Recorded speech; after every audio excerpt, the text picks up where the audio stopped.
Assalaamu calaykum asxaabta ku xiran kanaalka Aramin Media kusoo dhawaada muuqaalkan insha Allah maanta waxaan rabaa inaan application shalay muuqaalan soo geliyay YouTube-ka oo ahaa sida aadka kor looga jabiyo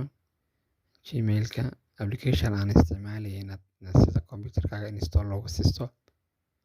daawasho wacan application-ka waxaad ka heli kartaa commentiga ugu horeeya commentiga soo fur muuqaalkan soo dhigay marka commentiga uu ku jira soo dhulgarayso kabacdi ani download-kaaga computer-ka soo qaado kabacdi soo dhulgarayso kabacdi waa ka xagaas ku soo galaya downloads-ka calaamada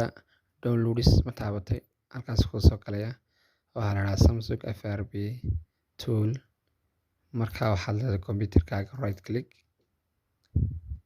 extract here kabacdi halkaa waxaad ku qoraysaa flash tool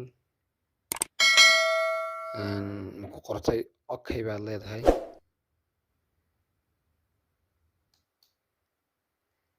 waka application-kii waa kaa samaysmay marka application-ka qaabka loo isticmaalayana waa sidan insha Allah muuqaalkan isna ku baran doonaa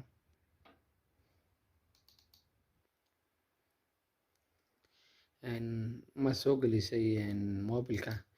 halkana taaban scan baa taaban open baa taaban imika wuxuu leeyahay error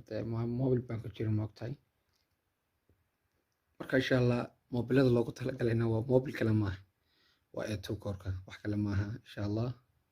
kabacdi open baa taaban hadduu diido numberka sare waad ka yar bedeli ka hoose bedeli laakiin marka ugu horeysa waa inaad halkaa tagtaa